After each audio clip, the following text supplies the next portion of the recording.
Some demons are like disembodied scientists. Demon is a catch-all term because technically they're disembodied spirits, personalities without bodies, real people without bodies that you can't see, things that come in words into your mind. But picture the function or role of a fallen angel / demon or a spirit being coming from an actual society. A lot of these are very knowledgeable and were actual scientists. Disembodied scientists, dark pharmacists, having the knowledge of the heavens, and even teaching them to man, like the Book of Enoch tells us. Heaven is the ultimate breakaway civilization, as we'll see in just a second. Think about the Nazi Operation Paperclip and how some of those scientists were siphoned into things like Antarctica and even into the United States for letter agencies. So let's dive in for a deeper understanding. Demons with powers of dimensional control, like Dr. Strange, would be a dark version of the Office of Quantum Physics. Now think who's really giving instructions for CERN behind the scene, and the fourth dimension being, supposedly. So the Lord of Power type of demon would be like the chief of nuclear reactions, totally understanding all of the elements. Future video plug, deep dive into the elements and demons, totally fascinating. Also, you can see here the branch of sorcery and how the fallen angels taught the dividing of roots. Pharmakia, doctors, shamans, more of the witchcraftian medicine which ties into spirits and reactions rather than just the chain-breaking power of the Holy Spirit.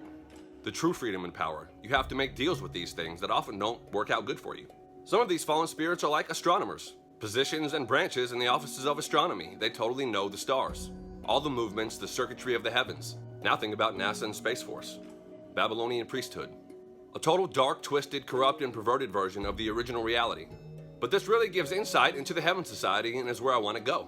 Enoch mentions how angels and other spirit beings are in charge of a lot of things around us, like Raphael and healing, or Uriel and the stars, and the movement of the heavens. Heaven is an actual breakaway civilization. Think about all the things the Bible mentions are in heaven.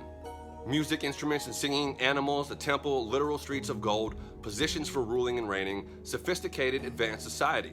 You have to learn how to overcome energy, tame brute beast passions here in the flesh on earth, and instincts of the flesh and the lower mind, works of the flesh.